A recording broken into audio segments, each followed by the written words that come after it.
il va peut-être recevoir le prix Goncourt le 10 novembre. C'est tout ce qu'on lui souhaite. Merci d'être avec nous, Maël Renoir.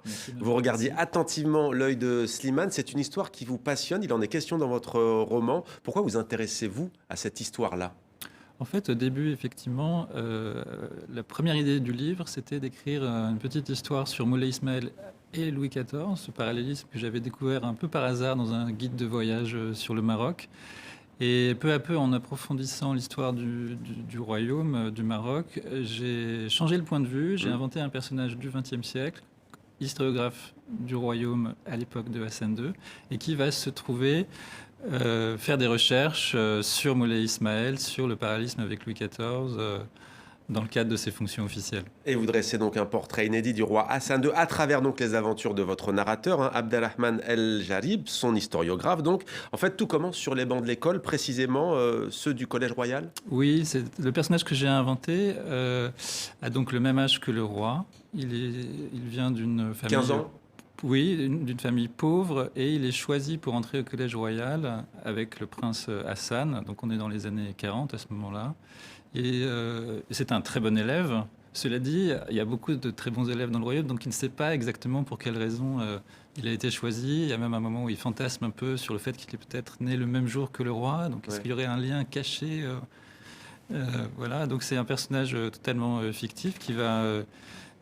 suivre le destin du royaume, qui étudie à Paris dans les années 50, juste avant l'indépendance, qui est rappelé au service de la monarchie quand le Maroc devient indépendant, et dont la vie alterne entre grâce et disgrâce. Justement, c'est pas un long fleuve tranquille. C'est pas du tout un long fleuve tranquille, oui.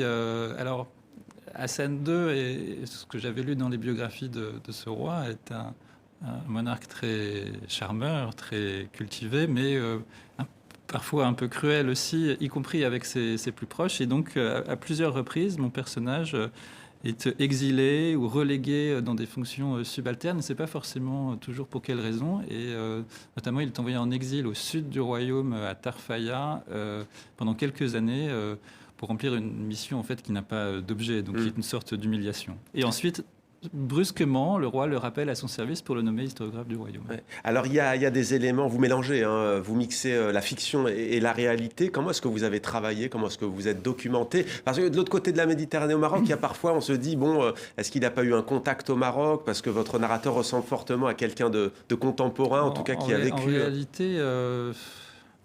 j'en ai pas eu besoin. C'est-à-dire que si j'avais eu un contact, peut-être que ça m'aurait intéressé, mais...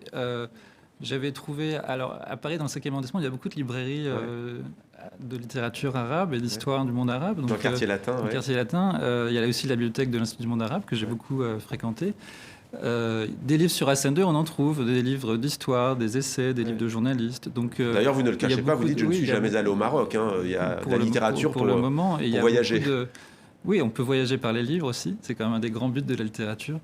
Donc j'ai trouvé des anecdotes sur Hassan II, puis en fait j'en ai aussi beaucoup inventé. Tout ce qui concerne la vie de mon personnage, c'est totalement inventé. Ce que j'ai conservé, c'est certains événements historiques que j'ai parfois un petit peu transformé pour qu'ils soient un peu plus romanesques, notamment l'attentat de Skirat en 71, même si dans les grandes lignes, je crois que ce que je raconte est à peu près ce qui s'est passé. Ouais.